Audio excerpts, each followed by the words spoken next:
Tomorrow you'll crash your plane into an American ship. You're 19 years old. You already know there is no seat for a parachute. You already know the fuel in your tank is only enough for one direction. You already know there is no seat for a parachute. You've known for days, maybe weeks, and still you signed the paper. Or at least that's what the record says. Tonight, you sit on the edge of a cot in a drafty barracks in southern Japan.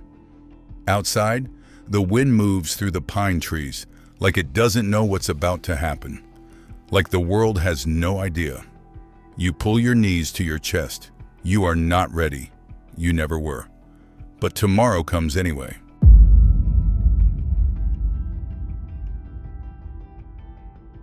Let's go back. A few weeks earlier, your commanding officer stands before your unit. He speaks calmly, respectfully, almost. He says Japan needs volunteers, special volunteers, men willing to give the ultimate sacrifice for the emperor, for your mothers, for your sisters, for the children who will grow up in a Japan that survives. Then he does something quiet and devastating.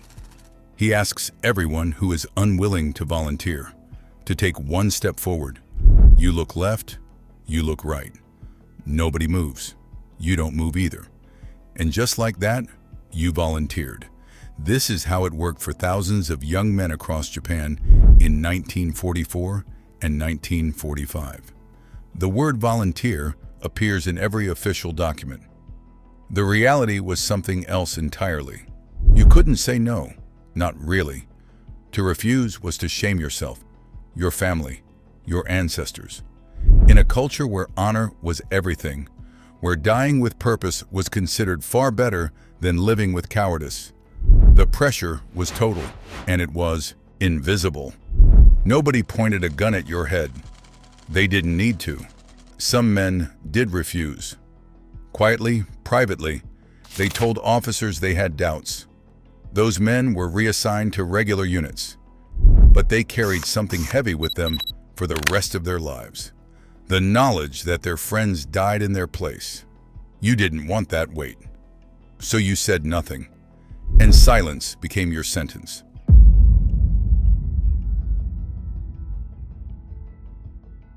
You are 19. Some of the men around you are 17. Some are barely 16. Students pulled from university classrooms, told that textbooks could wait, that Japan could not. A few weeks ago, the biggest decision in your life was which subject to study. Whether the girl from your hometown still thought about you, whether your father's health was improving. Now you sleep next to men who are writing their wills, and you realize you should probably write yours too. There's a strange split that happens inside you. Part of your mind still belongs to boyhood. You catch yourself laughing at something stupid a friend says. You eat your rice and think it tastes good. You sleep and dream of ordinary things. Then you wake up and remember. And for a few seconds, the world tilts. The youngest confirmed kamikaze pilots were 15 years old. 15. Children who had never shaved. Children who still had growth left in their bones. Sent into the sky with a bomb and a prayer and a name they would carve onto a wooden tablet in a shrine nobody would visit.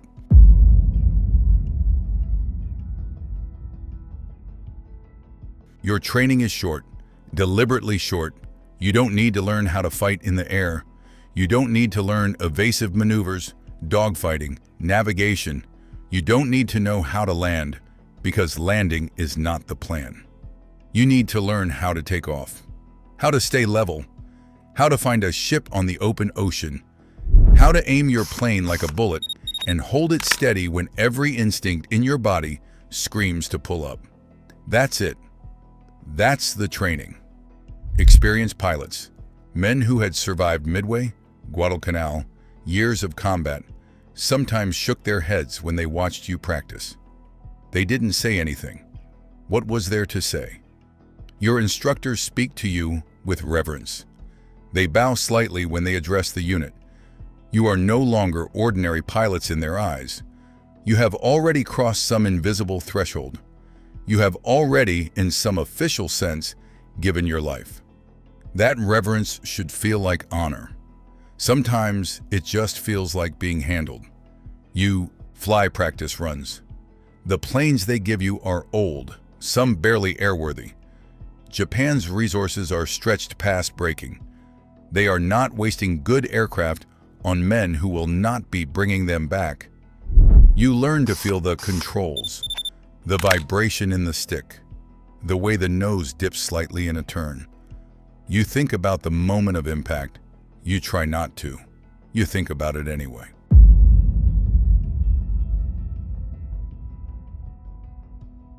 They give you a name, Kamikaze, divine wind. Centuries ago, a typhoon destroyed the Mongol fleet sailing to invade Japan. The storm came from nowhere. It saved the nation. They called it the divine wind, the breath of the gods protecting Japan at the moment of its greatest need. You are told that you are that wind now. The newspapers call you heroes. Poets write about you. Your face, young, serious, slightly blurred, appears in illustrations across the country. Mothers weep with pride. Children are told your name. Officers tell you that one kamikaze hit can sink a destroyer, that you will turn the tide, that the Americans fear you above all else, that your sacrifice will force them to the negotiating table before they ever reach the Japanese mainland. You want to believe it. You try hard to believe it. But at night, when the speeches are over and the lanterns go dark, you do the quiet math. You've heard the reports. You know the numbers don't add up. The war is going badly, has been going badly for years. The Americans have aircraft carriers that stretch longer than city blocks. They have radar. They have fighter escorts. They have anti-aircraft guns that fill the sky with metal. And you have a single-engine plane, a bomb welded to the undercarriage, and approximately 20 minutes of fuel past the point of no return. You push the math away. You fold it up. You put it somewhere you won't look, but it's still there.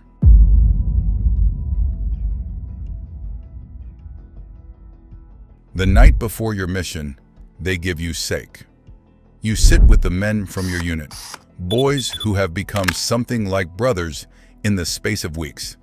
Someone laughs. Someone else laughs harder. The sake is warm. The room is cold. Outside, the planes sit on the runway in the dark, loaded. You write a letter. Dear Mother, I am going tomorrow. Please don't grieve. I go with a full heart. You stare at the sentence for a long time. A full heart. You scratch it out. You write it again. What else is there to say? You cannot tell her the truth. That your hands have been shaking since morning. That you watched two men from the barracks go very quiet at dinner. And you recognized the look because you're wearing it too. You cannot tell her that you're 19 and you're scared and you want to come home. So you write, I am not afraid. Take care of Father. Tell him I was worthy. You fold the letter. You hand it to an officer who will mail it after. That word hangs in the air. After. Some men don't sleep. Some sleep immediately, deeply, like the decision has finally given them peace. You lie somewhere between. The ceiling above your cot has a water stain shaped like nothing in particular. You study it for hours. You think about a summer when you were 8 years old. A river. Your father's hand on your shoulder. The smell of wood smoke. Something simple and safe. You hold on to that until the sky starts to lighten.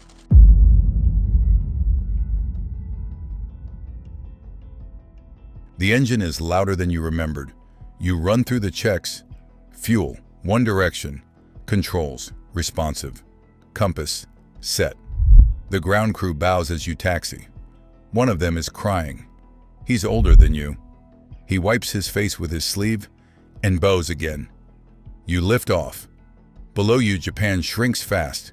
The coastline, the pines, The small roads you walked as a boy, all of it pulling away like a dream you can't hold. And then there's only ocean. The sky is pale and enormous. The water below is dark green, almost black at the edges. You are alone in a way that has no word for it. Radio silence. Just the engine and the wind and your own breathing. You think of nothing, or you try to. Somewhere ahead, the American fleet is moving. Radar sees you before you see them. Fighter escorts are already being scrambled. Fast, well-maintained planes flown by men who have every reason to survive. Many kamikaze pilots never reach their targets. They are intercepted miles out, shot down over open water, seen by no one, their deaths recorded nowhere. Some planes malfunction and fall short. Some pilots, at the last moment, in the last seconds of everything, feel the controls in their hands and, just for a breath, pull up. Most don't. You keep the nose level. You look for the shape of a ship on the horizon. The anti-aircraft fire starts before you see anything. Bursts of black smoke erupting in the air around you, close enough to shake the plane. The sound is wrong. It's wrong and constant, and the world is coming apart in small explosions all around you. And you realize, this is real. This is actually happening. You find your target. You push forward on the stick.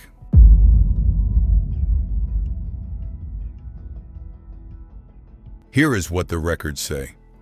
Of the roughly 4,000 kamikaze pilots who flew missions, only 14 to 19% successfully struck a ship. Not sank, struck. The number of ships actually sunk by kamikaze attacks is estimated at around 50. 50 ships. 4,000 lives. The Americans had thousands of vessels. The fleet kept coming. The math that you tried not to think about at night was right all along. Japan's military leadership knew the success rates were low.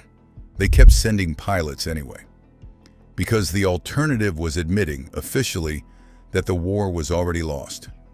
And that admission carried its own unbearable weight. The divine wind did not turn the tide. The Americans landed on Okinawa. Then they dropped 2 bombs that changed the nature of what war even meant. And the mission, your mission, ended not with a negotiated peace, but with unconditional surrender. 4,000 men, gone. And the outcome they died for never came.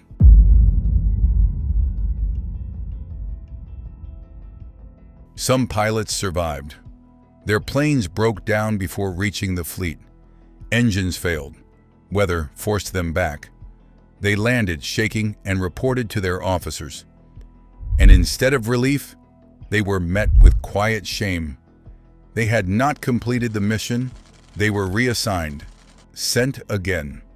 Some went back voluntarily because the alternative, living while your friends had died, was too heavy to carry.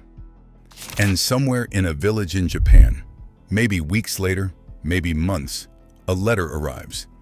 A mother opens it with hands that already know. The handwriting is familiar. The words are careful and brave. I am not afraid. Take care of father. Tell him I was worthy. She reads it once. She folds it exactly as he folded it. She puts it somewhere safe, and she never speaks of it again. These were real people, real boys. Most of them never got to choose. If this story moved you, if it made you feel something, the best way to honor that is simple. Like this video so more people find it, subscribe so you don't miss the next one, and drop a comment below. Tell us, what part hit you hardest? We read every single one. There are more stories like this. Stories of ordinary people caught inside extraordinary machines of war. Stories history textbooks flatten into dates and statistics. That's what this channel is for. We'll see you in the next one.